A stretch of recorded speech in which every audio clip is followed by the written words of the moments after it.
Rick Santelli standing by with the numbers. Hey, Rick.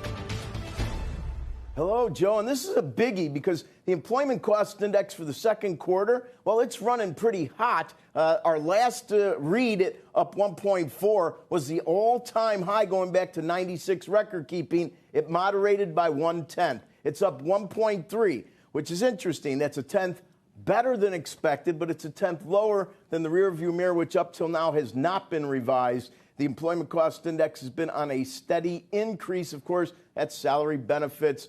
So we understand that inflation puts pressure in that regard. Now, personal income for the month of June up 0.6%, a little bit better than we were looking for. We're looking for up 0.5%. And last month's 0.5% moves up by 1/10 to be 0.6 as well. Back-to-back 0.6. If we look at spending, up 1.1%, also a bit better than expected. Multiples better than our last look, which is upgraded from 0.2 up to 0.3. Now, let's look at the personal consumption expenditure deflator month over month. These are some of the Fed's favorite inflation gauges. It is up 1%. 1%. Well, up 0.9. Our last look was the cycle high for 17 years. It continues to comp back to 2005, where it was up 1%. And if we consider how far back you have to go to get higher than 1%, that'll take you to 1980. 1980 when it was up 1.2. And guess what?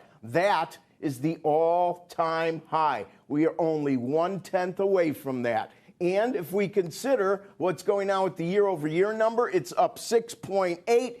6.8 is another new fresh high. That takes us back to 1982 when it was up 6.9. Let's look at the core deflator month over month. That's up 0.6. That equals our current high mark, and that was in April of 21. So we go back up to it, and that is the highest level in 21 years outside the fact that that was April, so equaling April. And finally, the last look is the year-over-year core deflator, Joe. That's up 4.8. The high water mark there was 5.3 in February of 22, so we did ease off just a bit.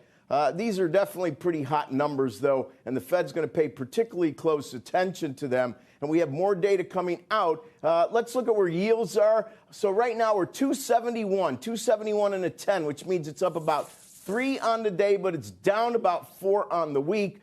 We do see that rates are up across the curve on the day and pretty much down in terms of the week. But as we start to float higher, we need to pay very close attention, especially right around that psychological 2 3/4 level. Back to you.